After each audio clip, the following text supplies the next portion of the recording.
రైతుల సమస్యలు పూర్తిగా పరిష్కరించిన తర్వాతే పరిశ్రమల ప్రారంభోత్సవం జరపాలని స్థానిక సంస్థల ఎమ్మెల్సీ ఇందుకూరి రఘురాజు డిమాండ్ చేశారు. శృంగవరపుకోట నియోజకవర్గంలో జిందాల్ కంపెనీ పేరుతో గతంలో సేకరించిన భూముల్లో ఎంఎస్ఎంఈ పార్కు ఏర్పాటు ప్రయత్నాలపై ఆయన మీడియాతో మాట్లాడారు.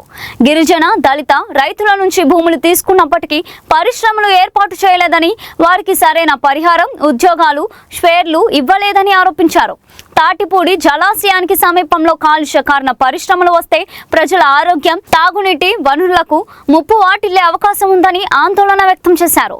ప్రభుత్వం రైతులను పిలిచి చర్చించి సమస్యలు పరిష్కరించిన తర్వాతే భూమి పూజ చేయాలని కోరారు. గత 2 రోజులుగా ఏదైతే జిందాల్ అల్యూమినియం అని ఆ రోజు ప్రభుత్వం అధికారులు వడవర, ముసుగుపల్లి, కెంతంపాలెం, పెదగడ్డపల్లి రైతుల్ని నమ్మించి భూములు తీసుకున్నారు. అల్యూమినియం కంపెనీ రాదు, దాని బదులుగా ఒక ఎంఎస్ఎంఈ పార్క్ వస్తుందని గత ప్రభుత్వంలో నాకు జీవో ఇవ్వడం, ఆ ఇచ్చినప్పుడే మీ అందరూ కూడా నిరసన కార్యక్రమాలు తెలియజేయడం, టెంట్లు, ధర్నాలు ఆ రోజు చేసుకొని ఎంఎస్ఎంఈ పార్క్ ఆ రోజు రాకుండా ఆపడం జరిగింది. ఆ విషయాలు ఇక్కడ ఉన్న చాలామందికి తెలుసు. ఆ తర్వాత మళ్ళీ ఈ కూటమి ప్రభుత్వం వచ్చిన తర్వాత కూడా అది అడుగులు వేస్తుండగా మేమైతే ప్రభుత్వానికి అవనండి, అధికారులకు అయితే అవనండి విషయం చెప్పి రైతులందరికీ కూడా అన్యాయం జరిగింది. 18 సంవత్సరాల క్రితం భూమి తీసుకున్నారు, మాకు న్యాయం చేయాలి. ఆ రోజు 2 లక్షలు ఇచ్చి సరిపెట్టారు. షేర్లు ఇస్తున్నారు, షేర్లు కానీ ఉద్యోగాలు కానీ ఇక్కడ ఎటువంటి అభివృద్ధి కార్యక్రమాలు జరగలేదు.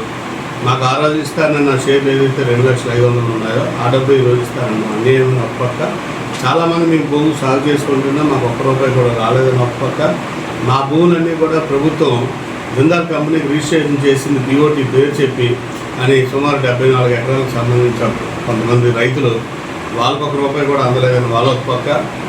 కొంతమంది మేము తాటిపూడి నిర్వాసితులు, మాకు మళ్ళీ మమ్మల్ని నిర్వాసితులు చేశారని కొంతమంది గత సంవత్సరం కాలంగా నిరసన కార్యక్రమాలు అయితే అవునండి. ప్రతి వారం కూడా గ్రీవెన్స్ తెలియజేయడం, అలాగే ఒక రాష్ట్రంలోనే కాదు దేశ రాజధానికి కూడా వెళ్ళి జంతర్ మంతర్లో ధర్నా చేయడం, అలాగే ఎన్సీ ఎస్టీలోని హ్యూమన్ రైట్స్ కమిషన్ పెట్టడం, కమిషన్ కూడా ఇక్కడ ఉన్న అధికారులు మాట్లాడడం అన్న విషయాలన్నీ కూడా మనందరికీ తెలుసు. అయినప్పటికీ కూడా ప్రభుత్వం కూడా ఒక మంచి ఆలోచన చేసి ఈ సమస్య ఎలాగైనా తీర్చాలి, అభివృద్ధి కార్యక్రమం ముందుకు తీసుకెళ్ళాలి ఎంఎస్ఎంఈ పార్క్ అని చెప్పి మన జిల్లాలో పెద్దలు, అలాగే ఎవరైతే ఇన్ఛార్జ్ మినిస్టర్ గారు అనిత మేడం ఉన్నారో వారు కూడా ఇప్పటికి మాతో కనీసం 4-5 సార్లు చర్చలు జరగడం జరిగింది. అందులో 2 సార్లు అయితే రైతులు కూడా దగ్గర కూర్చోబెట్టుకొని మాట్లాడటం, రైతులకు ఏం చేయాలి మనం న్యాయం అని చెప్పి వాళ్ళు కూడా అధికారులు అవనండి, అలాగే మంత్రి గారు అయితే అవనండి, జిల్లా మంత్రి గారు అయితే అవనండి, అందరూ కూడా రైతులకు న్యాయం చేయాలని ఒక ఆలోచనకి అయితే రావడం జరిగింది. ఈ నెల 3వ తారీఖున కలెక్టరేట్లోనే అటు రైతులు, ఇటు ప్రభుత్వ యంత్రాంగం, అటు మంత్రి గారి ఆధ్వర్యంలో, ప్రజాప్రతినిధుల ఆధ్వర్యంలో సమావేశం జరిగింది. సమావేశం విషయాలు కూడా మీ అందరికీ కూడా తెలుసు. అయినప్పటికీ కూడా 23వ తారీఖు జరిగింది. నిన్న ఈరోజు పేపర్కి ఏంటంటే జూలై 3న ముహూర్తం అని ఆంధ్రజ్యోతి పేపర్లో వచ్చింది. అలాగే ఈరోజు ఎస్కోట్లో పారిశ్రామిక వెలుగులని చెప్పి మళ్ళీ పేపర్లో వస్తూ ఇందులో కూడా ఏటెడ్ పరిశ్రమలు వస్తాయని రాయడం జరిగింది. ఈనాడు పేపర్లో ఏటెడ్ పరిశ్రమలు వస్తాయని కూడా రాయడం జరిగింది. ఈ పరిశ్రమ వల్ల ఈ ప్రాంతంలో పొల్యూషన్ కూడా ఉంటుంది అని గతంలో కూడా మేమైతే చెప్పడం జరిగింది. అలాగే మేము ఏదైతే హైకోర్టుకి మేము రిట్ పిటిషన్ దాఖలు చేసామో రైతులందరూ కూడా అందులో కూడా